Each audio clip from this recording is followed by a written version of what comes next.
National institute of open schooling के programme में मैं शोएब रज़ा ख़ान आपका खैर मक़दम करता हूँ। उर्दू के आज इस प्रोग्राम में हमने आपकी दरसी किताब के असबाक़ में से जिस मौजू का इंतख़ाब किया है वो है उर्दू में स्क्रिप्ट राइटिंग और रिपोर्टिंग। इस मौजू पर गुफ्तगू के लिए हमारे साथ हैं डॉक्टर शफ़ी अयूब साहब, जो कि शोबा उर्दू जवाहरलाल यूनिवर्सिटी में दरस व तदरीस का काम कर रहे हैं। साथ हैं हमारे जनाब अयूब हुसैन खान साहब, जो कि ऑल इंडिया रेडियो के एफएम चैनल पे बरसों से स्क्रिप्ट राइटिंग लिख रहे हैं और एंकरिंग कंपेयरिंग कर रहे हैं। तो सबसे पहले सवाल ये पैदा होता है शफ़ी अयूब साहब कि स्क्रिप्ट राइटिंग की अगर हम तारीफ़ की बात करें तो स्क्रिप्ट राइटिंग क्या है, अगर इसकी तारीफ़ अगर हम जानना चाहें। इसकी मुख्तलिफ़ तारीफ़ मुख्तलिफ़ अल्फाज में लोगों ने बयान किया है। स्क्रिप्ट राइटिंग के लिए कोई भी तहरीर मैन्युस्क्रिप्ट से निकला है। स्क्रिप्ट मैन्युस्क्रिप्ट कहते हैं, मसवदा कहते थे, लेकिन इससे गुमराह होने के बजाय अगर हम अपने तलबा को सीधे तौर पे बताते हैं तो टेलीविज़न के किसी प्रोग्राम के लिए, फ़िल्म के लिए, डॉक्यूमेंट्री के लिए, फीचर फिल्म के लिए, मुख्तसर फिल्म के लिए, एड फिल्म के लिए, जिसे हम उर्दू में इश्तहारी फिल्म कहते हैं, उसके लिए उसको शूटिंग पे जाने से पहले जो तहरीर हमारे सामने होती है, जिसको बुनियाद बनाकर हम शूटिंग के मरहले में आगे बढ़ते हैं, वो स्क्रिप्ट कहलाती है। और टेलीविज़न के प्रोग्राम के लिए, फ़िल्म के लिए, एड फिल्म के लिए स्क्रिप्ट बेहद ज़रूरी शय है। 1 मिनट की भी अगर फिल्म है तो बगैर स्क्रिप्ट के शूटिंग के मरहले पे हम नहीं जा सकते हैं। और इसके बहुत सारे डायमेंशन हैं, इसकी बहुत सारी जहतें हैं।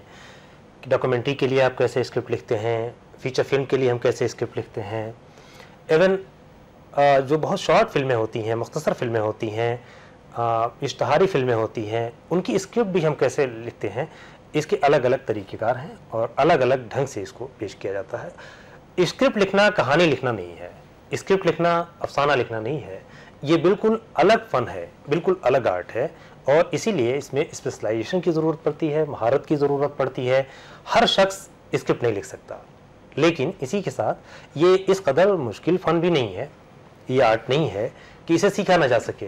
थोड़ी सी मेहनत से, थोड़ी सी रियाजत के साथ स्क्रिप्ट में हमारे नए तलबा भी, आने वाले लोग भी, सीखने वाले स्क्रिप्ट लिखने की महारत हासिल कर सकते हैं। अयूब साहब, जैसे कि हमारे तालिब इल्म उर्दू ज़बान जानते हैं, उन्होंने 12वीं कर ली है और अगर वो इस फील्ड में आना चाहते हैं, स्क्रिप्ट राइटिंग के फील्ड में, तो क्या उनको करना चाहिए? देखिए शोएब साहब, ऐसा है कि जैसा कि अभी हमारे साथी ने बताया, शफी साहब ने, कि स्क्रिप्ट जो है वो अलग अलग तरह से लिखी जाती है। अब अलग अलग तरह से कैसे? आप डॉक्यूमेंट्री बनाना चाहते हैं या डॉक्यूमेंट्री के लिए स्क्रिप्ट लिख रहे हैं, वो एक अलग होगी। आप रेडियो के लिए लिख रहे हैं, वो अलग होगी। आप जब टेलीविज़न के लिए लिख रहे हैं, वो अलग होगी। टेलीविज़न में आप कुछ देख रहे हैं, आप उसका बयान जब करेंगे तो जाहिर है कि विजुअल यानी तस्वीर आपके सामने है, उस पर जो आप लिखेंगे उसमें जगह जगह आपको टुकड़े लगाना पड़ेंगे जी। रेडियो में क्या है कि आप कुछ बता रहे हैं, इत्तला दे रहे हैं, तो उसकी जो स्क्रिप्ट है थोड़ी सी ज़्यादा होगी, बड़ी होगी। उसमें अल्फाज का इंतखाब मजमून के एतबार से होगा कि आपने क्या सेलेक्ट किया है, आप किस चीज़ पे बात करना चाहते हैं। वो डॉक्यूमेंट्री है, वो फीचर है, वो एक शॉर्ट टॉक है, जैसा कि कहा। यहाँ तक कि अगर हम एडवर्टीजमेंट में या इश्तिहारी कोई लिख रहे हैं तो छोटी सी चीज़, सबसे बड़ी स्क्रिप्ट की चीज़ होती है कि जो मजमून है उसमें आपको कितनी ज़रूरत है, अल्फाज का इंतखाब, आपका बयानिया। अगर आप लिख रहे हैं तो वहाँ पर बयानिया नहीं आएगा, लेकिन आप रेडियो और टीवी के लिए कर रहे हैं तो रेडियो में ख़ास तौर से बयानिया, अल्फाज का इंतखाब और वो मजमून के इर्द गिर्द रहे। उस मजमून में कमियां भी हो सकती हैं, अच्छाइयां भी हो सकती हैं। कोई भी एक आपने टॉपिक मान लिया है एक फ़ीचर के लिए, तो फीचर के लिए ज़रूरी है कि जो आप स्क्रिप्ट लिखें वहाँ पे स्क्रिप्ट दूसरी स्क्रिप्ट से मुख्तलिफ होगी। कैसे? फीचर में आपने कोई एक मजमून लिया, आप समाज में निकले, लोगों से बात कर रहे हैं, वो लोग अपना कुछ बोल रहे हैं, वो आपकी स्क्रिप्ट का हिस्सा नहीं है। उसमें आप जोड़ कहाँ पे लगा रहे हैं? आपने किसी पे बात करी, भीड़ पे या ट्रैफिक पे आपने कोई एक मजमून लिया, मुख्तलिफ लोगों से आपने बात करी, अब बीच में जब वो अपना बयानिया दे चुके, उसके बाद में आप किस अंदाज से बात को आगे बढ़ाते हैं। जिस तरह से अभी हम प्रोग्राम यहाँ बात कर रहे हैं, आप बीच बीच में हम लोगों से बातें करके करते हैं, उस तरह से वहाँ पर स्क्रिप्ट की कितनी ज़रूरत होगी फीचर में, कितनी ज़रूरत होगी डॉक्यूमेंट्री मतलब किसी एक आपने मजमून को लिया, उसकी शुरुआत आज वो कहाँ है और आने वाले दौर में इस अंदाज से चलती है डॉक्यूमेंट्री। और फीचर में जैसा कि मैंने बताया, और जब शॉर्ट किसी चीज़ पर आप लिखना चाहते हैं, चाहे वो शॉर्ट टॉक हो, टॉक किसी भी एक मजमून पे, जैसे आज कोई समाज में कोई हादसा हुआ, उसके ऊपर हमें शॉर्ट टॉक लिखना है, बहुत छोटी सी 2 मिनट की या 3 मिनट की स्टोरी में, यानी किसी न्यूज़ चैनल को अगर चाहिए, तो वहाँ पर जो स्क्रिप्ट चाहिए होगी, मजमून को पकड़ते हुए 40 सेकंड में भी वही बात कहना, वही बात 1 मिनट में कहना, वही बात 10 मिनट में कहना, तो मजमून पे रहते हुए अल्फाज का इंतखाब और उसका फैलाव, ये चीज़ बेहद ज़रूरी होती है। अयूब साहब, जैसे कि अभी आपने शुरू में फरमाया था कि उसमें अफसाना नहीं है स्क्रिप्ट या और कोई सिंफ नहीं है उर्दू की, तो क्या इसको लिखते वक्त इन बातों का ख्याल रखना पड़ता है? जैसे मजमून में भी कुछ अज्जाए तरकीबी होते हैं कि आप कहाँ से शुरुआत करेंगे, फिर नफ्से मजमून होगा, फिर कहाँ पे इख्तितामिया करेंगे। स्क्रिप्ट में लिखते वक्त ख़ास तौर से किन बातों का ख्याल रखा जाता है कि हम कैसे शुरुआत करें, फिर नफ्से मजमून क्या है, या फिर इख्तितामिया कैसे होगा उसका? सब रेडियो के लिए जो कुछ तहरीर किया जाता है, रेडियो प्रोग्राम्स के लिए, रेडियो के मुख्तलिफ प्रोग्राम्स है, रेडियो टॉक है, टॉक शो है, रेडियो फीचर है, रेडियो के और न्यूज़ और गैर न्यूज़ के प्रोग्राम्स हैं। अभी अयूब साहब उस पर तफसील से रोशनी डालेंगे, बात करेंगे। मैं बात कर रहा हूँ टेलीविज़न के प्रोग्राम्स के लिए जी, और फीचर फिल्म के लिए या मुख्तसर फिल्म के लिए, जिसको हम टेली फिल्म भी कहते हैं। कुछ बुनियादी बातें आपको बताता हूँ, अपने सुनने वालों को, देखने वालों को, नाजरीन को। स्क्रिप्ट मैंने कहा पहले कि अफसाना नहीं है, बिल्कुल नावल नहीं है। बिल्कुल। एक बहुत मोटे तौर पे समझिए कि अगर आपको एक टेलीविज़न के लिए एक सीरियल बनाना है, तो इसके लिए बहुत मुनासिब होता है कि किसी दास्तान को आप ले लें। बिल्कुल। और दास्तान में जिस तरह से किस्सा दर किस्सा होता है, किस्सा के बाद किस्सा ख़त्म नहीं होता है, बल्कि किस्से से किस्सा निकलता जाता है, वो सीरियल की हालत होती है। उस पर बेस्ड करके हम उसके लिए स्क्रिप्ट लिखते हैं सीरियल के लिए। इसी तरह नावल पे बेस, आमतौर पे नावल या ड्रामे पे मबनी हमारे प्रोग्राम्स होते हैं जो फीचर फिल्म के लिए लिखते हैं।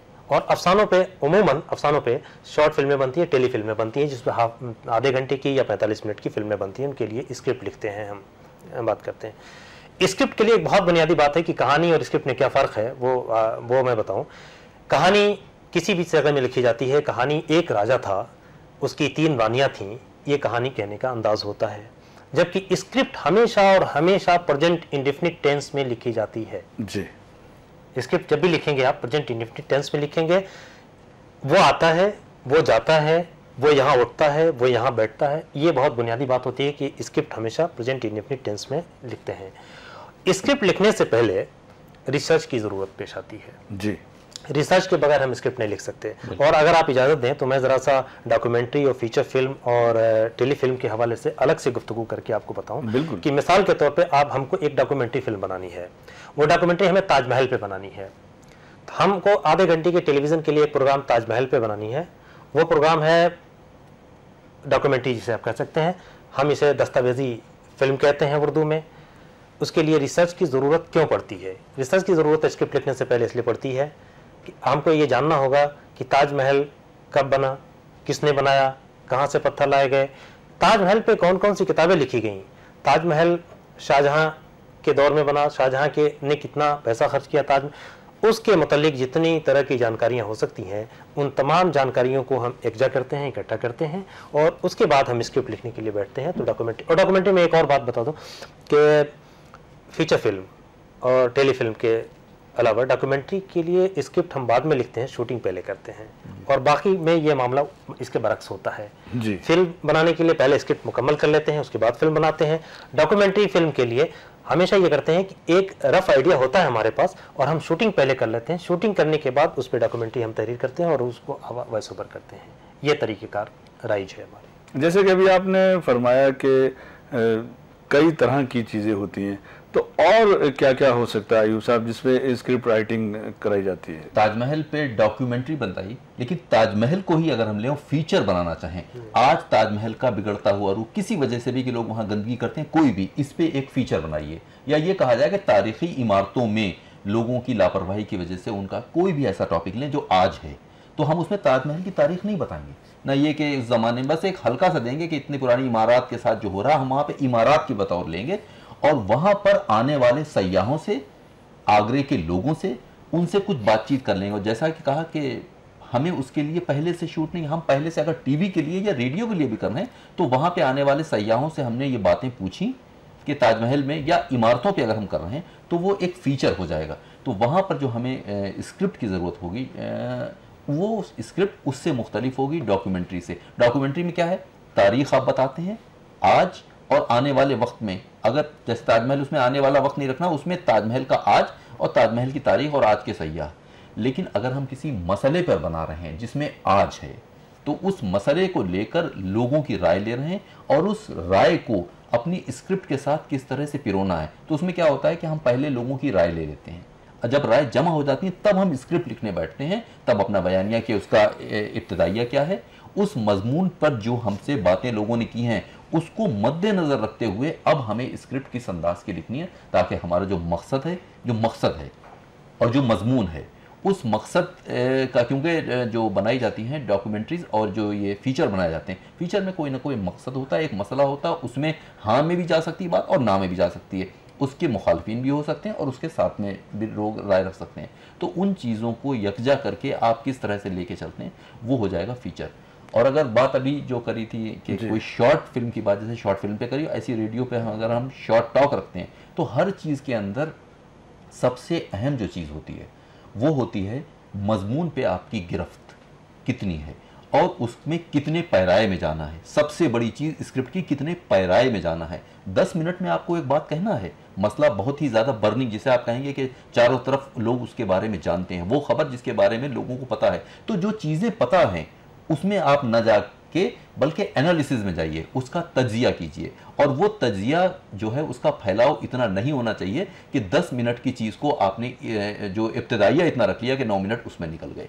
तो इब्तिदाइया और उसमें एक बॉडी बीच में आती है वो, और इख्तितामिया, इन सब चीज़ों में अल्फाज का इंतखाब और पैराया ये बहुत ज़रूरी चीज़ है। किसी भी बड़ी, आप 3 घंटे की एक स्क्रिप्ट लिख रहे हैं, 3 घंटे में आपका इब्तिदाइया अगर 10 मिनट का हो गया, 15 मिनट का हो गया, इब्तिदाइये पे ही आप बात करते रहे चलेगा। लेकिन अगर आप 10 मिनट की कर रहे हैं तो आपको 50 सेकंड के अंदर इब्तिदाइया, उसके बाद आप आएंगे अहम मेन मौजू पे, और वहाँ पे आपका अल्फाज का इंतखाब, आपका पैराए में जाना और आपका तसलसल, ये अहम चीज़ें हैं। शफी साहब, जैसा कि अभी अयूब साहब ने बताया कि उसमें ये देखना कि किस मौजू पे लिख रहे हैं और कितने मिनट की स्क्रिप्ट है, तमाम चीज़ें। अब अहम सवाल ये है कि अगर मान लीजिए हमारे जो तालिब इल्म हैं उन्होंने 12वीं क्लास तक उर्दू ज़बान को सीखा है, क्या वो इस अहल होंगे कि स्क्रिप्ट लिख सकते हैं? हमने सिखाया है, तमाम चीज़ें बताई हैं हमने किताब में कि अभी हम रिपोर्टिंग की बात करेंगे और तमाम जो और बातें हैं उनको बताइए। क्या वो 12वीं क्लास में आकर और किस और ज़बान का किस तरह से इस्तेमाल होना चाहिए, उस पर ज़रा सा बताइए। डॉक्टर साहब, बहुत उम्दा सवाल आपने किया। 12वीं जमात के उन तलबा के लिए जो 12वीं पास करते हैं या 12वीं के भी तालिब इल्म हैं, स्क्रिप्ट निगारी के हवाले से, स्क्रिप्ट राइटिंग के हवाले से जो तमाम सर्वे आ रहे हैं इस वक्त हिंदुस्तान की सतह पे और दुनिया की सतह पे, दूसरी ज़बानों में भी, अंग्रेज़ी और दूसरी गैर मुल्की ज़बानों में, हम उर्दू की बात करते हैं या हिंदुस्तानी की बात करते हैं, जो हमारी आज फिल्म इंडस्ट्री है वो हिंदुस्तानी ज़बान की फिल्म इंडस्ट्री है, जिसमें उर्दू और हिंदी का मिला जुला रूप, जो गंगा जमनी रूप है, वो सामने आता है।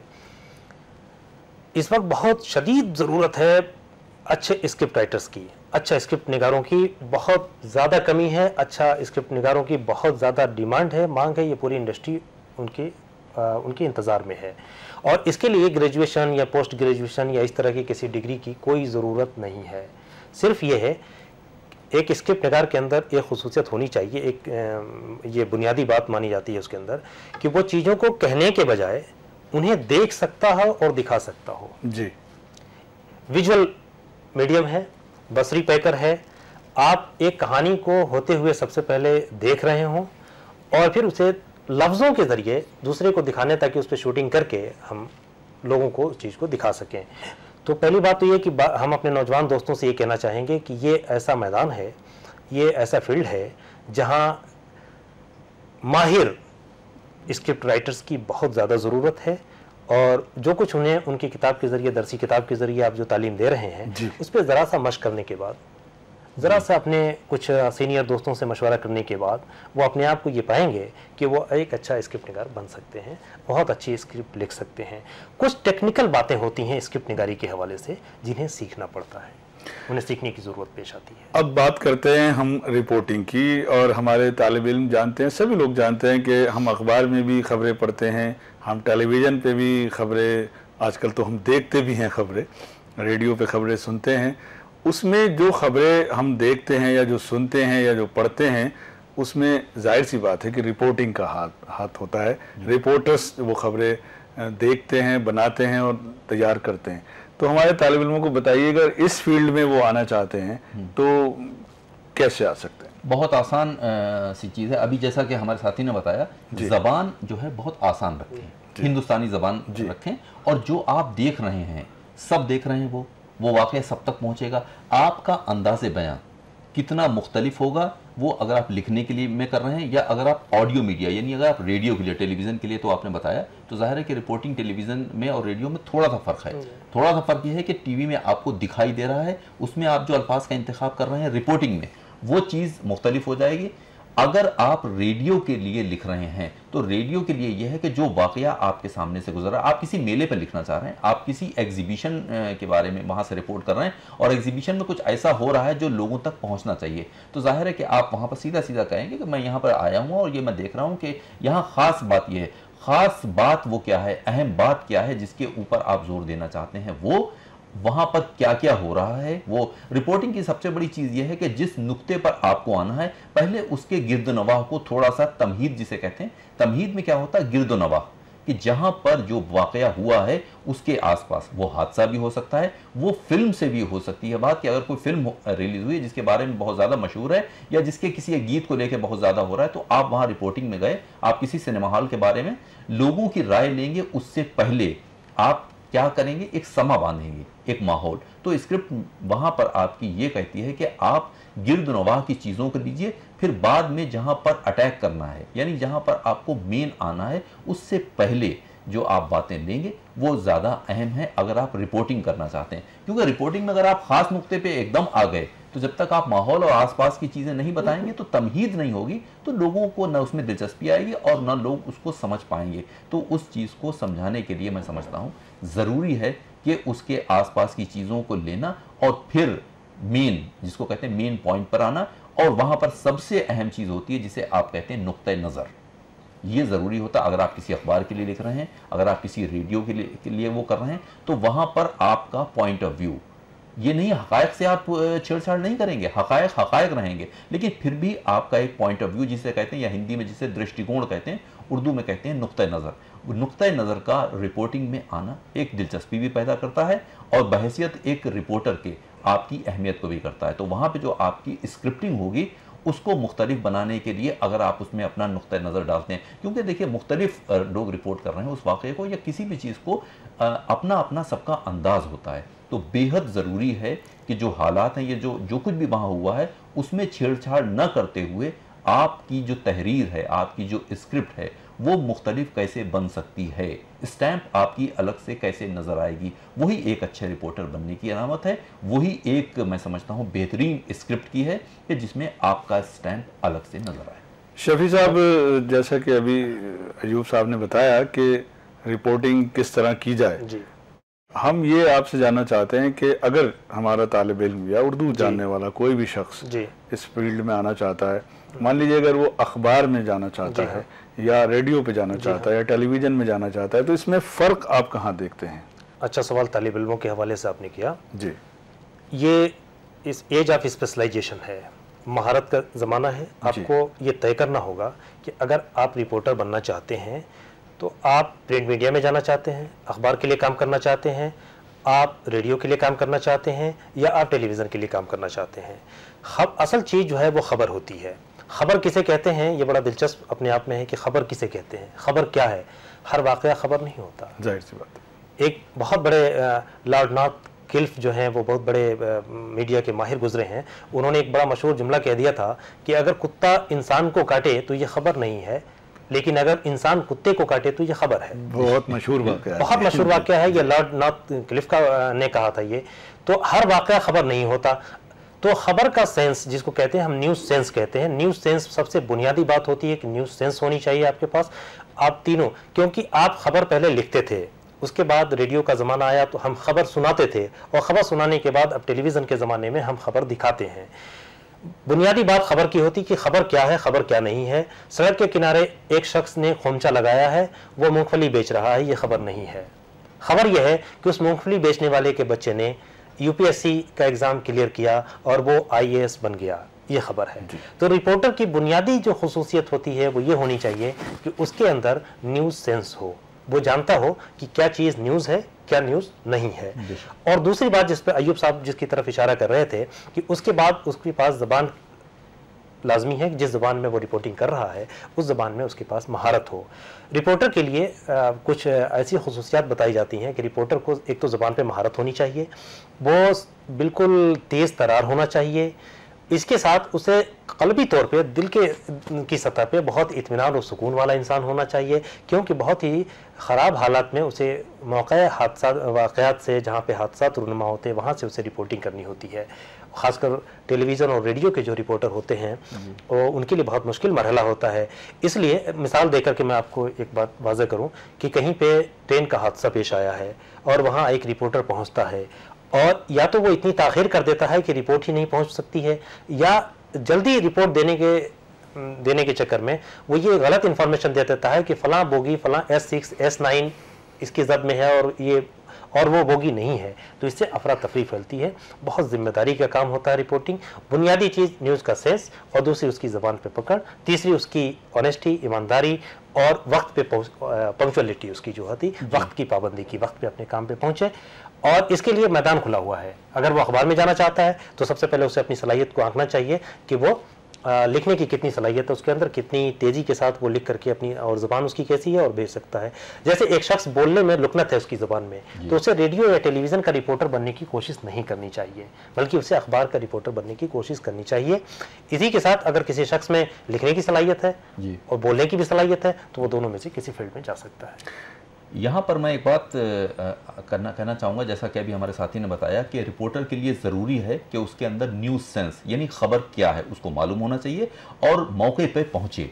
कभी कभी कुछ होता है, कभी कोई हादसा हो गया या कोई वाक़या हो गया, उसमें अगर आप देर से पहुँचे तो ख़बर तो आपने खो दी। लेकिन एक जो अभी थोड़ी देर पहले मैं बात कर रहा था, नुक्ते नज़र, कोई एक मान लीजिए ट्रेन का हादसा हो गया है, उस पर सबने अपने अपने नुक्ते नज़र से उसको रिपोर्ट कर दिया, लेकिन फिर भी अगर आप देर से पहुँचे हैं तो कोई एक एंगल, जिसे हम कहते हैं कि एक नई चीज़ उसमें से पैदा कर सकते हैं आप। ये नई चीज़ पैदा करना और उसको प्रेजेंट करना, उसमें पेशकश जो आपकी होती है, वहाँ पे आपकी तहरीर आती है और वहाँ पे आपकी शख्सियत आती है। मान लिया आप अखबार के लिए करते हैं, रेडियो के लिए करें या टीवी के लिए, अगर आप किसी हादसे पर देर से पहुँचे, हादसा या वाक़या जो भी है जिसकी रिपोर्टिंग हो चुकी है, तो आपने ये सब तो देखा, ये सब तो आपको पता है, लेकिन एक बात हम आपको और बताएं, ऐसा कह के आप कोई ऐसा वाक़या अगर आप उसमें जोड़ सकते हैं और आपके अंदर वो सेंस हो जिसको अभी कहा कि रिपोर्टिंग का सेंस, जिसमें खबर को किस तरह से पेश करना है और कौन सा ऐसा जाविया है जो लेकर आए। क्योंकि देखिए कोई एक वाक़या होता है, उसके ऊपर 10 एंगल आते हैं, 10 पूरे दिन टीवी देख रहे हैं लोग, अब तो 24 घंटे के चैनल हो गए।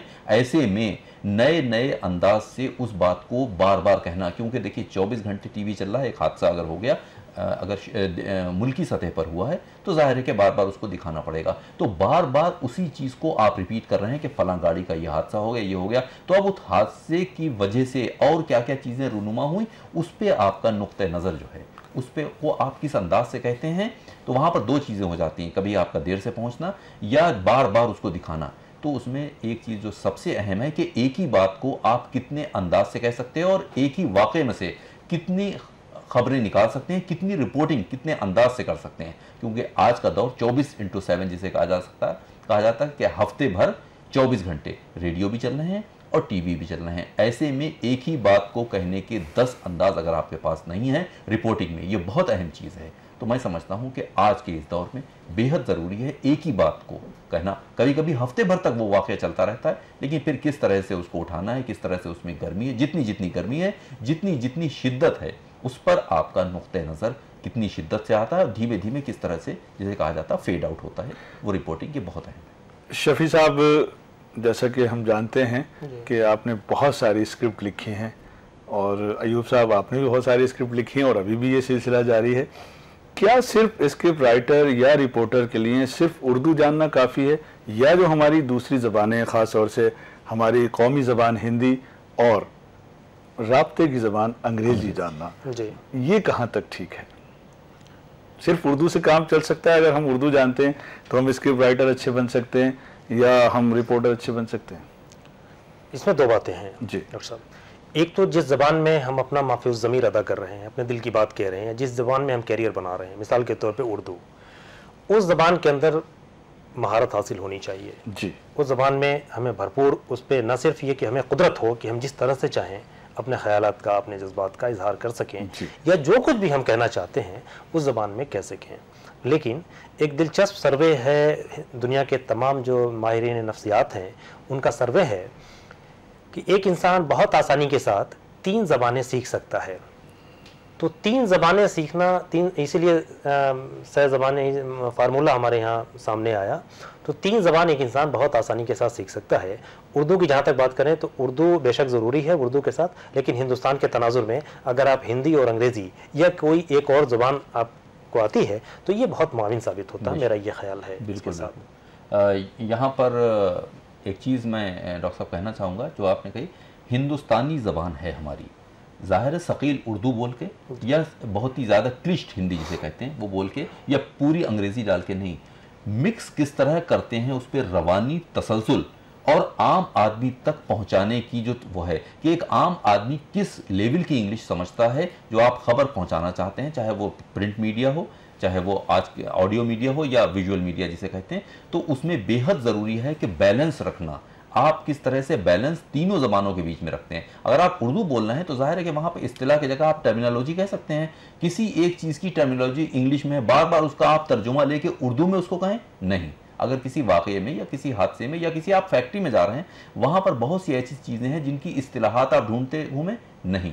मैं समझता हूँ कि उर्दू के साथ आप हिंदी भी लेके चल रहे हैं और साथ में वो अंग्रेज़ी, उस सतह की अंग्रेज़ी कि जो एक आम आदमी समझ सके। तो ज़बानों का तीनों को मिलाकर लेके चलना, हाँ जाहिर है कि 80% इस्तेमाल जब आप उर्दू रिपोर्टिंग कर रहे हैं तो उर्दू अल्फाज का इंतखाब करें। उर्दू में जो सरासत है, जो चीज़ है, जो बयानिया है, उसमें कोशिश करें 80% वो हो। लेकिन अगर आप 20% में हिंदी और इंग्लिश लेके चलते हैं या अगर आप नहीं चलते हैं तो आपको ज़्यादा परेशानियाँ होंगी। और जाहिर है कि आपकी परेशानी से कहीं ज़्यादा जिन तक आप पहुँचा रहे हैं आवाम तक, वो रेडियो सुन रहे हों या वो टीवी देख रहे हों, तो जाहिर है कि वो सलीस उर्दू या क्लिश हिंदी या जिसको कहना चाहिए बहुत हार्ड इंग्लिश वो नहीं कर पाएंगे। उनके लिए आम ज़बान वही है जो उनकी समझ में आती है। मेरा ख्याल इस चीज़ का अगर आप ख्याल रखते हैं तो। अयूब साहब, उर्दू वालों के साथ एक सबसे बड़ी आसानी ये है कि वो उर्दू के साथ साथ हिंदी और अंग्रेज़ी के फील्ड में भी जा सकते हैं। अगर ये दोनों ज़बानें वो सीख लेते हैं, इसके साथ ही उनको उर्दू में भी बहुत मदद मिलेगी, क्योंकि हम दूसरी ज़बानों में बहुत सारी चीज़ें पढ़ते हैं, अंग्रेज़ी में पढ़ते हैं, हिंदी में पढ़ते हैं, तो हमें उर्दू की स्क्रिप्ट लिखने में बड़ी मदद मिलेगी। यकीनन हमारे तालिब इल्मों ने इस गुफ्तगू से फ़ायदा उठाया होगा और हमारे जो 2 माहिरीन आए उनका बहुत शुक्रिया। आइंदा फिर हम आपकी दरसी किताब के किसी सबक के साथ हाजिर होंगे। तब तक के लिए हमें इजाज़त दीजिए। खुदा हाफिज़।